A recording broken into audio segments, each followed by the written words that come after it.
journey, and at times our paths intertwine. We share moments of victories and no doubt the valleys, but some have the sheer determination to journey on. Today, I sit with someone who knows how to get around the blocks, champion his cause, and win against great opposition. The journey will be right back. We'll talk soon.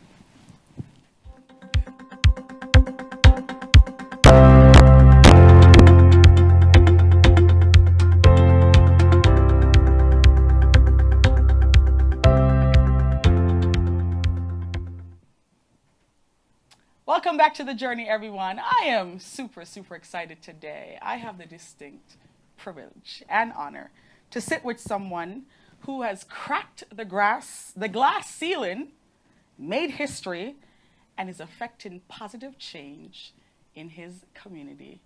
I'm sitting with none other than City Councilor Ryan Worrell. Welcome to The Journey, sir. How are you today? I'm doing great. Thanks for having me, and thanks for all the kind words. It is my privilege to have you here. And so let's kind of talk about, before we get deeper into our conversation, so District 4. Right. That is what, Mattapan, Dorchester? So, yes, it's definitely Mattapan and Dorchester, and it's a little bit of Rosendale and Jamaica Plain. Jamaica Plain. Yes. All right. And what is it like as a young Black man, freshman counselor, to oversee this diverse population? I actually just got the chills when you said that, but it's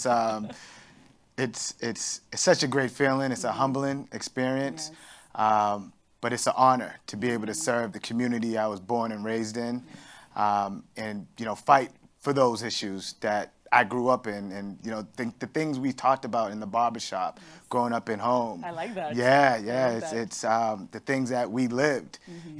Having that ability to now champion that in the city council and to make changes to some of those infrastructures changes to make sure that the next generation doesn't have to live or deal with those systemic barriers or barriers that we had to go through. Right. It is humbling and such a great feeling that we can make change. Congratulations, by the way. Thank you. Thank you so much. You're like, what, 3 months? Yes. 3 months in? 3 months in, and it's happening fast, but it's such a good feeling, and we're trying to be as responsive as possible, not just with the policies, but also just with constituent services.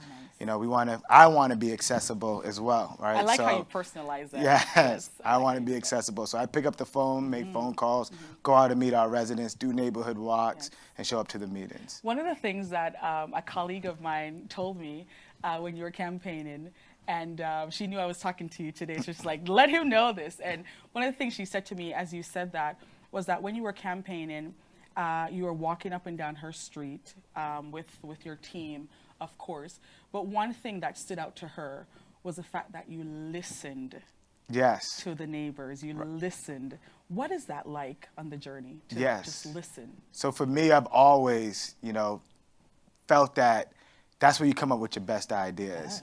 That's where you hear, the solutions. A lot of talented people in our district, right? So I think that we don't give them enough credit to listen, right? I like that. So that's I've always centered that. The people who are closest to the issues, they usually have the solutions, right? You're just facilitating. I'm just facilitating it, right? So I've always, even with my small business, I use my small business as a tool just to show people what skills they already had that translate to this other arena where they can make money and have a great career in. So before you got into to be a city councilor, you already championing other people's causes through your small business. Tell me a little bit more about that. So I'm a real estate broker. Yes. But before even real estate brokerage, I had an entertainment company where so many people, when I was in high school and college, wanted to be a rapper, right? So, hey, you want to be a rapper? Let's practice on your craft, and I'm more than happy to put you in the booth, right? And I'll even make a CD, and I'll just help market it, because I always believe too that we have to empower one another, and if everyone is empowered, that's when we're going to see a strong community. I like that. Yes. But before you plug in further in your campaign journey and ultimately your win, I understand that you have West Indian parents. Yes. Shout out to West Indian Yes. parents. Jamaican born and raised. Yep. What was it like growing up in an immigrant home? Right. What were some of their American dreams Yes. that they had, and how did they instill certain values in you? Right. So I want to say my parents, big part of my life, but also my grandparents. Your grandparents. Yeah. Talk about them. Yeah. So in the house that we grew up in, my immediate family lived on the first floor. So it was my brother, my sister, me, then my mother, my father, and then upstairs was my grandparents, my aunt, my uncles, my two uncles. So it was a family, like generational living that happened in that house. So my parents pushed education. They did. Right. Although they never went to college, they pushed college on me and my siblings. It was always, turn off the TV, go read a book. Right? That's typical. That is very typical in every Jamaican home. So I didn't even get to watch too much TV growing up. I used to hear about, what happened in Teenage Mutant Ninja Turtles from my friends in school. Go Power Rangers. Yeah, right. I didn't get to watch it, or even like the video game consoles was always had to be put away. I couldn't. Sure, many can relate right now. Exactly. So education was pushed. My dad also pushed, and I don't want to say perfection, but he made sure that we were being diligent when we were doing our homework, that we weren't supposed to be making too many mistakes. Yes. And then my grandparents, they would push love, right? Yeah. Like they would just be pushing love, especially my grandmother. My grandmother would always say, Brian, you're supposed to love your brother and sister, right? And then we couldn't even use the hate around my grandmother because she believed that you might not like something, right, that someone is doing to you, but that never means that you hate that thing or hate that person. So she always pushed love. That's good. Then also in that household, so many different beliefs and ideology. My grandmother was Apostolic Voice of Witness. She was like a Pentecostal Christian. Well, hallelujah. Yeah. My grandfather was Seventh-day Adventist. And then my I started a joke, but I'm not going to say it. I want to laugh. No. My brother would hate me for it. Okay. And then my uncle was Rastafarian. So although they had different beliefs, right, they all centered in a place of love and understood that it was about, at the end of the day, regardless of what they believed in, it was how we made this unit, this family unit, move forward. That's good. Right. So that was the other thing that I got out of that was, regardless of your beliefs and your ideas, once you center yourself around love, you can help people move forward regardless of what they believe, because at the end goal, it's about moving this group of people to a destination. Love is the answer. Love is the answer. Love is the answer. And so you took that lesson and you moved forward with that. How has that changed you as a young man in America at that time? How did love change you? Yeah, I think it definitely made me not want to see the divisiveness that was in the world, right? That I see everybody. And Jamaicans say this, out of many we are one. Yeah, out of many right? one people. Exactly. Yes. So, I kind of always had that, mindset that, we are one people, but not ever taken away from what we have gone through, because that's very real. But at the end of the day, there's nothing that makes me different from, your struggle and your fight, right? Or even your abilities, right? Yes. You talked about your family pushing education. And I understand that you went to the MEDCO program. Right. But there was something that I read about what you said, and I wanna talk about that for a little bit, and how that has somehow helped navigate your path to where you are now. When you were going to MEDCO, pretty suburban areas, you wrote you saw this, the police and kids getting driven home. Right. Then you saw some kids getting locked up. Right. You saw some kids get a record. And then you saw some kids getting talked to. Right. How did that shape your worldview Right. coming from a diverse area in Boston Right. and seeing that in the suburbs? Talk to us about that. Yeah, yeah, and this just speaks to, you know, what narrative we put out there on people, right? Like if the narrative is one way, Yes. you know, on, you know, the black community, we're going to be getting treated in a different way, yeah. right? We're going to be getting locked up. We're going to get the criminal charges. You know, the rules are going to be different for us, opposed to if the narrative is someone needs assistance to help them get over something, then it's a conversation that is being had. It's a, you know, let me take you home, let me help you, you know. So it's a lot of the narrative on how we describe or talk about certain individuals that change that provide that action or that response to how we deal with what they're going through at that moment.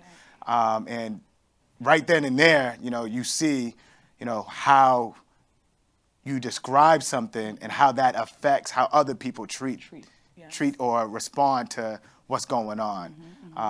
And also, it also shows up to really show you that, you know, the system is a human system, right? It is a human system, and it's us who are determining, you know, what those responses are. I like that. What kept you out of trouble as a young black man growing up in the What city? kept me, I mean, I'm not going to say I was completely out of trouble, but I would say what kept me out of, like, you know, like major trouble is my upbringing. It was definitely my parents. And I would say also my grandparents too, right? Just knowing that they pour so much into me, right, that I could not let them down. Yeah, so that was something big for me. When I ever saw myself getting in some trouble, I was like, my grandparent, my parents, you know, they have done so much for me. I will be letting all that go to waste if I was to, you know, do something really, really wrong. But then also, it was definitely some of the church as well. Yeah, definitely some of the church. And how did that influence you? How did the church influence you? I don't know how it did it. I was in church Monday, Tuesday, Thursday, Friday, Saturday, Sunday, Sunday morning, Sunday night. 8 days a week, right? It was 8 days a week. And church helped solidify and help me build on some of those theories that was being practiced being said at home. We got into it a lot more deeper in church, and kind of put some spirituality into it as well. And, you know, a higher purpose of, you know, your grandparents are just not saying this. This is coming from, you know, something higher, and something more meaningful and powerful than your grandparents. God is awesome, isn't he? Yes, he is. He is an awesome God. Yes. Talk to me about now you've navigated through high school, Northeastern, started your own business. What caused Brian to run for office? Yeah, so I think it was the timing. I've always felt compelled to, you know, do more for the community, because I always feel that our community was disinvested. It wasn't shown in the right light. But the timing where we are seeing things being broken, like clearly, we've always known things have been broken, but now it's on a national public scale and on every media channel that things are really broken. And, you know, words have been lifted now, like equity and justice, right? So in those times, because I also have like an accounting background, so I'm really interested in how something works, right? And I believe you like the statistics of things. The statistics of things, right? And then creating that workflow to say now it's working efficiently, right? And I feel that this is the time where we're trying to make sure that we're working in a way that is producing equity. And I want to be part of that building process when we have this opportunity to make sure that that infrastructure is hitting all communities, especially those that have been disadvantaged for years. And so that caused you to move from your small business and Right. say, I want to do something on a larger scale. Right. There's only so many people I can help through my small Yes. business. Yeah. And I feel that although I can help build some infrastructure there, what would it look like if we bake it into the system? Yeah. Right. You know, what if we bake it into the school system? What if we bake it into our housing system? What if we bake it into our city jobs or Small businesses. Yes. or even city contracts? Yes. What would that look like if we bake those infrastructures in that are producing the outcomes that we want? We desire. Exactly. I like it. I like it. And so with all of this, you said I am going to campaign. Right. So since 2017, Yep. there was no black Right. city councilors. Yes. And so you made history. Right. Yeah. The first black male since Tito. Yeah. And it's such an honor. And shout out to Tito. Shout out to him. Yeah. Yes. And also shout out to the other black male city councilors that came before me. But yeah, it is an honor. And what I want to do too is let people know, especially our black males, because black males, when it comes to statistics, we're at the very bottom. When it comes to graduating high school, getting college degrees, getting paid, and then getting locked up. We're at the top of that. Right. So I want to make sure that they could see me. Right, in themselves. Right. That I'm a Dorchester kid through and through. I walked up and down the same streets, played basketball, had some of the same encounters with, police departments or some of the same thoughts that they might have had that maybe college is not for me.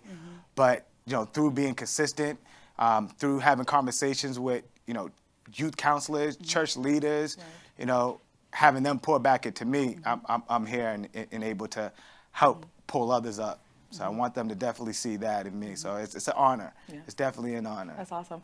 I'm sure you're quite intrigued by our conversation.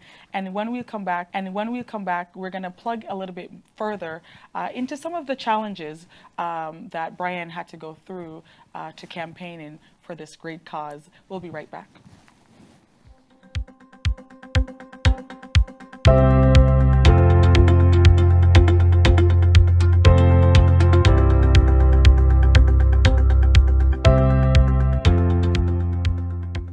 All right, welcome back to The Journey, everyone. I am sitting with the city councilor himself, Brian Worrell, and we're going to plug a little bit deeper into some of the things that he experienced on the campaign personally.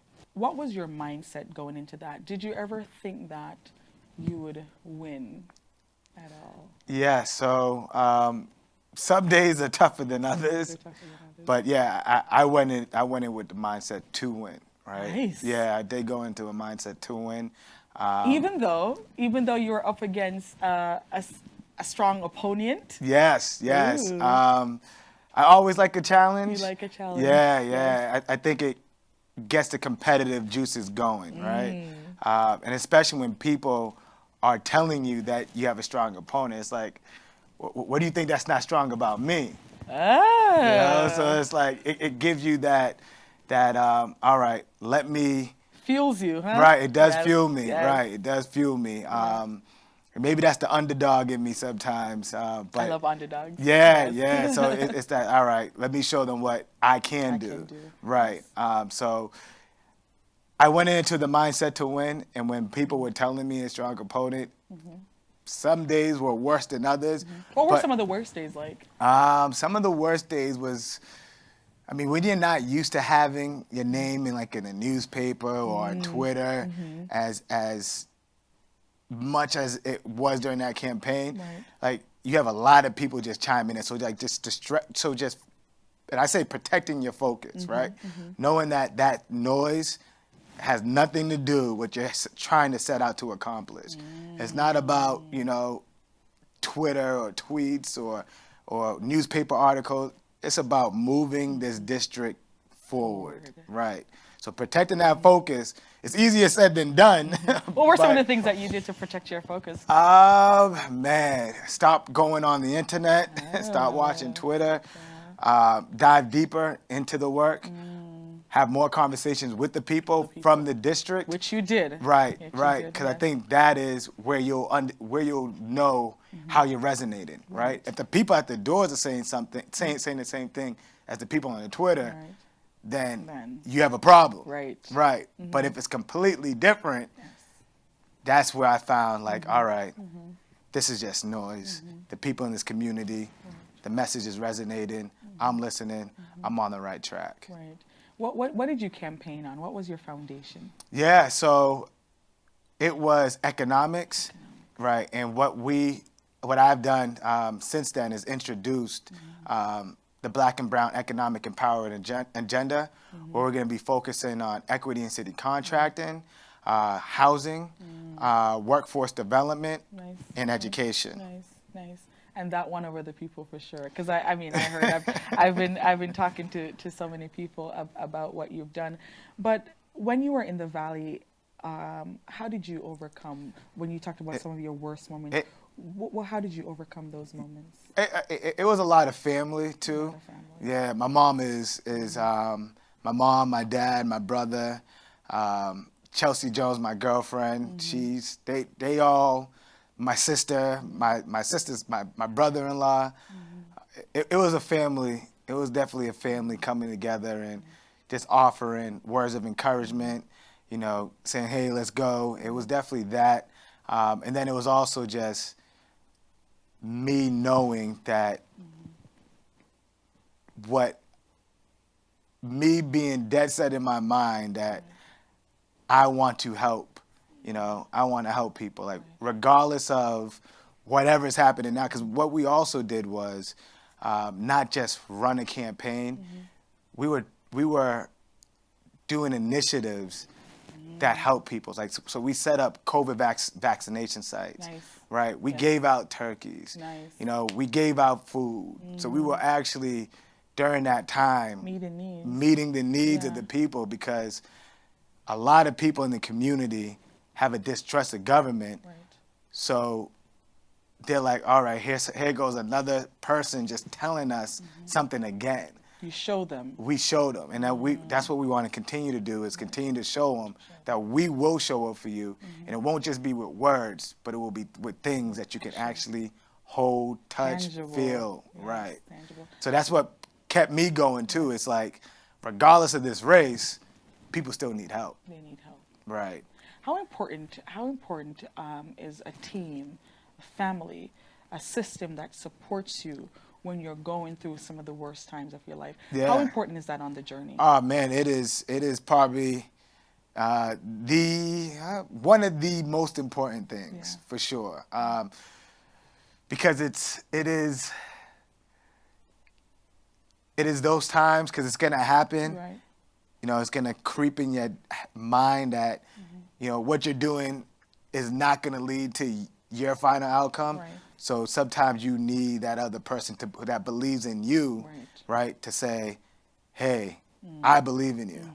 I believe in this. I believe in what you're saying, right? And that gets you, out of the valley a little bit, maybe your head out of it. Right. But at least it gets you to see that, there's a plane. You know what I'm saying? That you can see the green grass, right? Like but then you got to pull yourself up. But they give you that vision that everything's gonna be all right. Yeah. But then it does come back to you to pull yourself up. I like what you just said, that you can get the aid. Right. But ultimately you have to pull yourself up.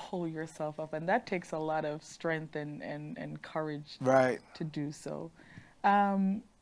But you won your first contest. Yes.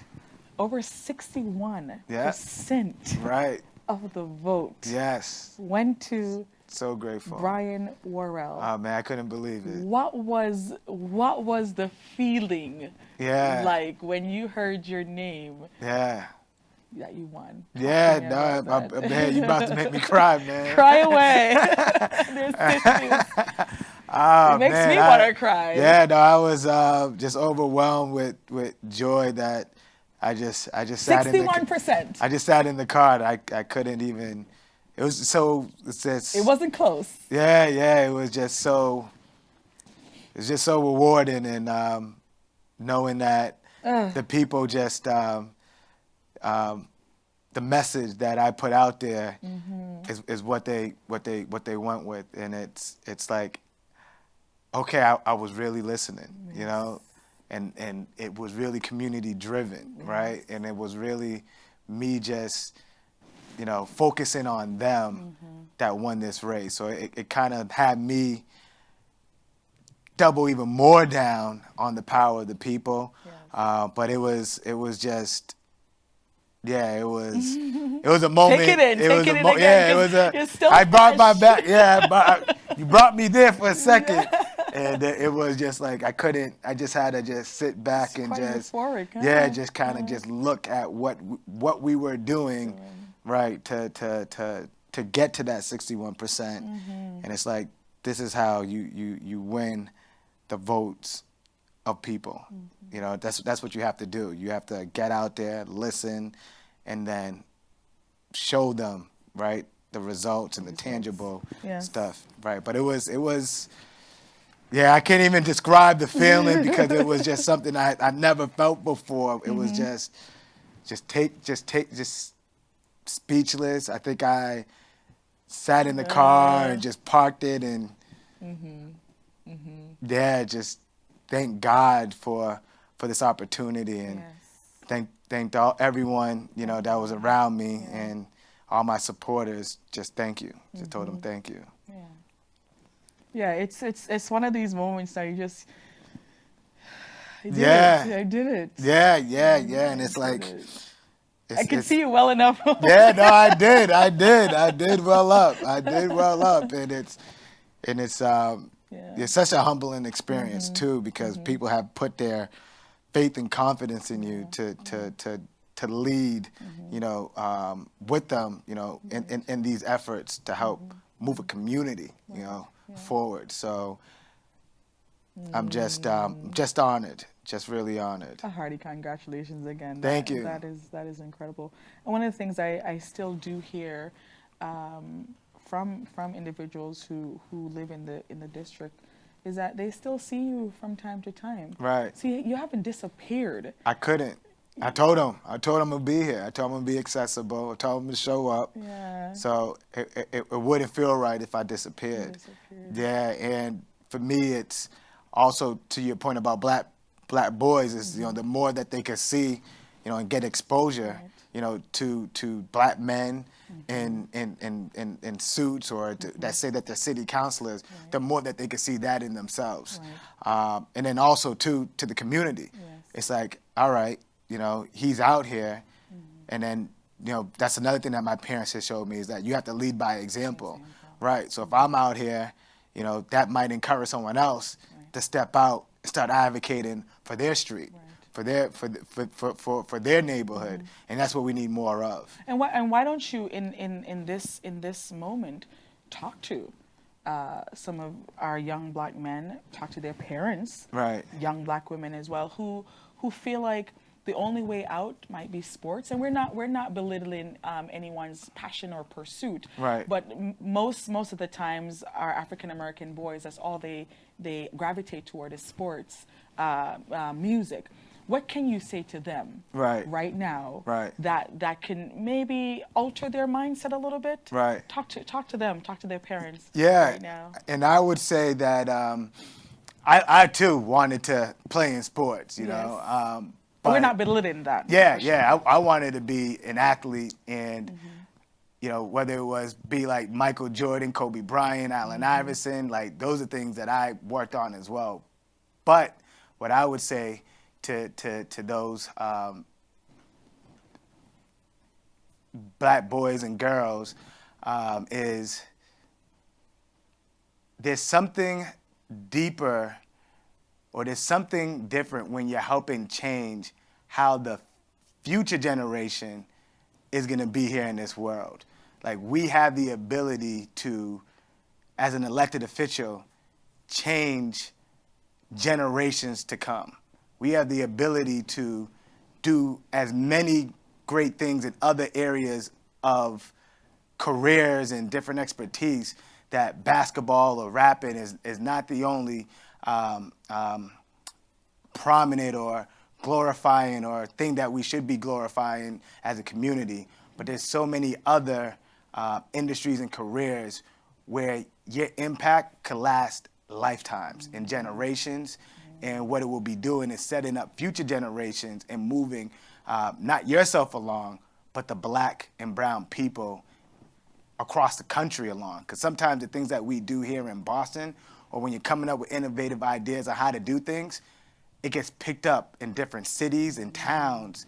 So now you have influenced not just Boston, but the world. So there's a lot more influence that you could do in other industries and other careers. Right. And I think that's what we should be looking at more so is, more than the skill set, but more what can we do to move our community along. Forward. And I have to ask you this, the weather, it's going to get warmer. Yes. Really soon. Right.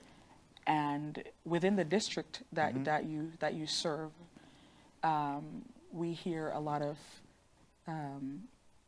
individuals succumbing to violence, especially during these times. What are some preventative measures that the city council is putting in place to somehow eradicate or lessen some of the violence that we often so endure during the warmer months? Yeah, no, it's a great question. And what I think, what we are working on right now is the city budget. So what I would be advocating for is more youth programming, right? So whether that's more youth jobs, more youth after school programs or summer programs to keep our students, occupied. Yes. My grandmother always said, idle mind is the devil's playground. Sure is. Right. So the more programs and things we could do for our students will help them be engaged in something productive. The other thing that we want to do is make sure that in school, right, that they're getting the type of education needed in order to see themselves in a career, right? Or to see something more than them, or to see themselves before they get in trouble that I can't mess up what I have going on. That's good. Right? So we have to also make sure that we're working on the school system, right, to change what mindset, right? Because if a student doesn't believe he's going to be able to get a job after high school, what mindset is that person in, right? So we have to also make sure that we're preparing them and changing what outcomes are being produced, in our current public school system. What is a message that you would say to the educators right now, administration? What message along the lines that you just said? What message would you tell to teachers like, hey, we want to give our children more option? Talk to them right now about your And I'll say this too, right? Yes. I have introduced, and I always say we because I want to just say it's a team effort, right? And it's my staff has been amazing. A lot of people along the way have been amazing, and it's always a collaborative effort. So I always say the word we, which is great. And I've introduced a hearing order on Cradle to Career, and we've actually had this hearing where we want to collect as much information as possible on our students to make sure that we are setting up a clear path for them to get to a career, right? So from cradle to career, so we want the outcome to be a career. And then we want to take a look at what steps or what programs or what assistance, is needed in order to have that child from the cradle end up into a career. And we're in that together, right? Because who doesn't want to have, their student come back to say, Miss Grant, I'm Dr. Worrell, and you was my third grade teacher.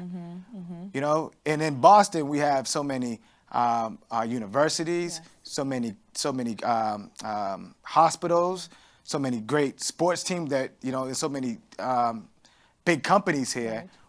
Our Boston Public Schools Boston Public School students should be the doctors, the nurses, the CEOs, the CFOs of all those great companies Their own city, huh? of their own city. I And we like should be it. producing that in our Boston Public Schools. I like that. And that's all I ask for our teachers. Let's work together on that. When we come back, we're going to hear more of City Councilor Worrell's, his causes that he's going to push out. We're going to be right back, everyone. I like it.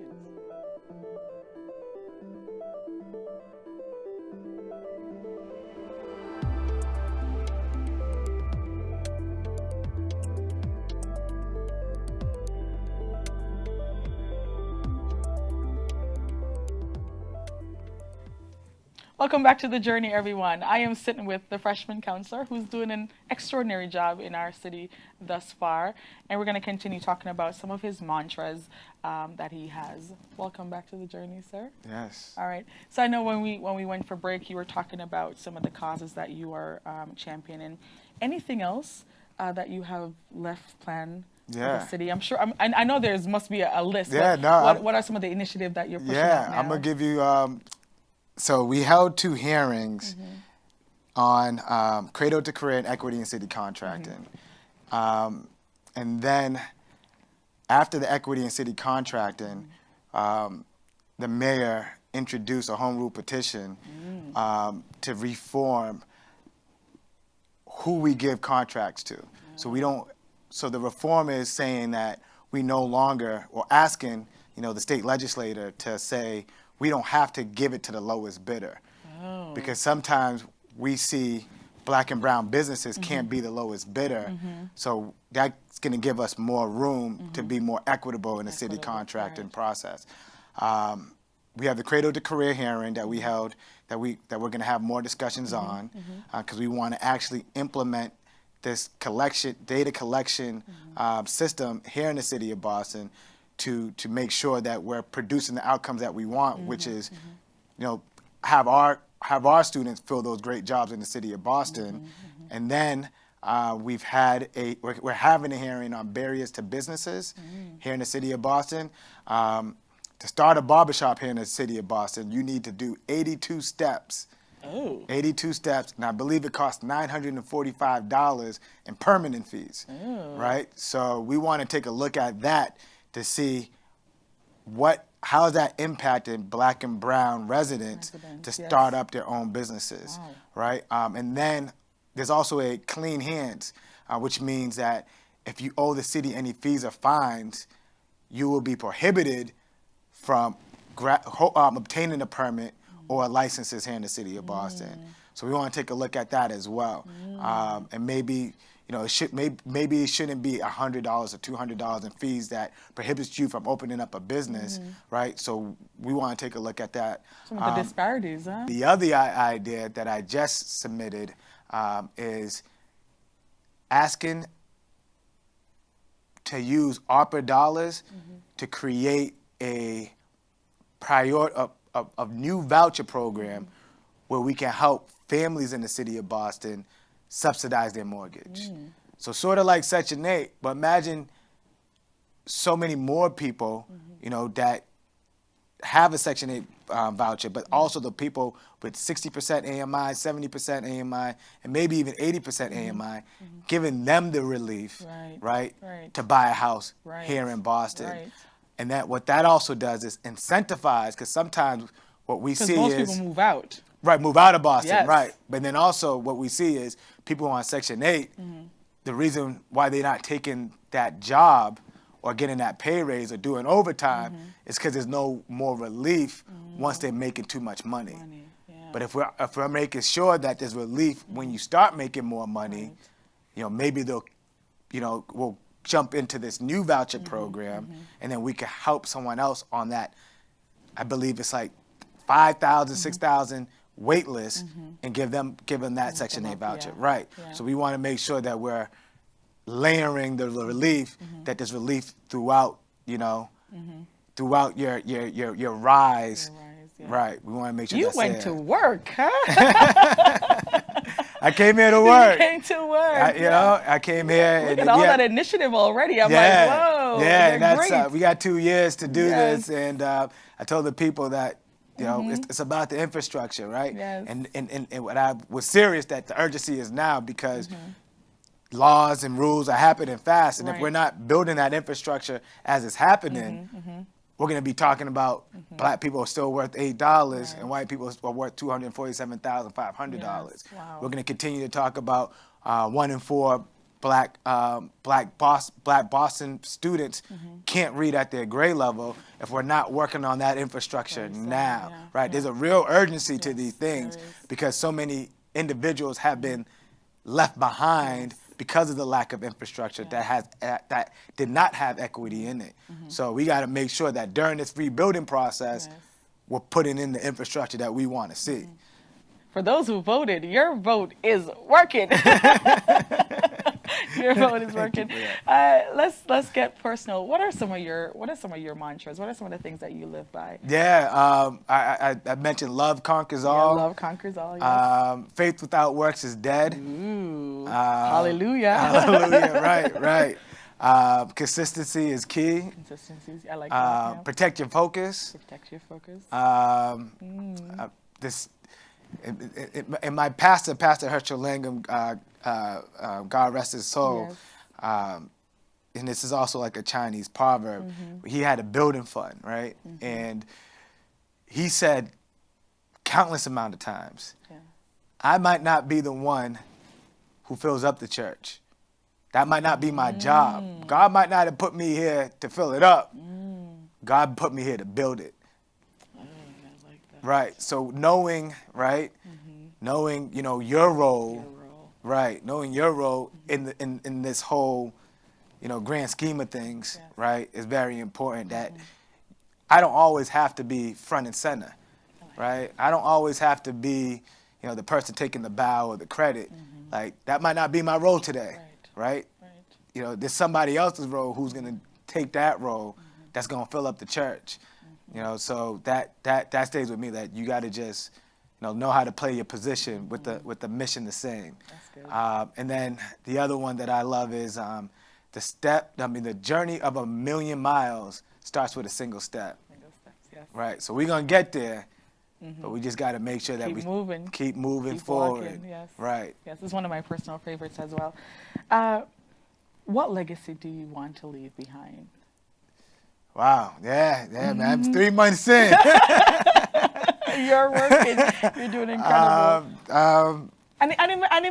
You may still be working on it, but when you look at it now, what do you want to achieve? people to, Right. Yeah. So for me, I really believe that the city of Boston, especially in Dorchester, we can have a black prominent neighborhood. A real thriving neighborhood where we're saying that this black and brown community, the average income is $85,000. Where we have great schools in that neighborhood, and where the health centers are just some of the best health centers, and some of the businesses. People from downtown are driving, and the tourists are driving here to eat at, Flames and Merle's and Irie and so many of our great and Guido Tambora and Santo Domingo restaurant, All of them. all those Dorchester, restaurants, yes, right? yes. So it's like, I think that we could create that here in Dorchester, and if it's to my pastor's point, if it's just a vision that I'm giving, right? That we could do that here. I'm happy with that. But if I could start setting up that infrastructure to have that being built here, and like I said, it'll be someone who could bring it over the top to actually get that going. I want to say, that's my mission. And I think that's once we create that, we're changing the lives of people. We're changing the lives of so many people here in Boston, in Dorchester, Mattapan, that look like us. I like it. Yeah. And the last thing I want to say you is I also want my legacy to be is that I believe in us. I believe in us. I believe in us. Right? Every black boy and girl out there, I believe in you. Tell them. Yeah, I believe in you. I believe in us. And I want that to be part of my legacy, is that, I believe in us, and I believe in you, because I know we can. We have the talent to do it, and I see it. I see it out there every single day, and that's why I ran. It's because I believe in us. Do you see yourself at a higher position in government? Oh man, I'm 3 months.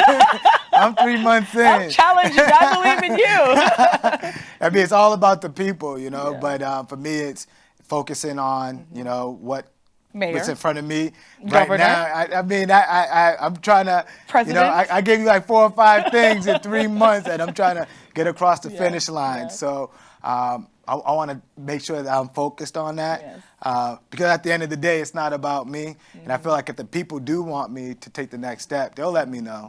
They'll let me know. But right now, it's about District 4, Boston City Councilor, and getting some of these initiatives that the people have asked for across the finish line. I'm going to stir up some trouble here, Brian.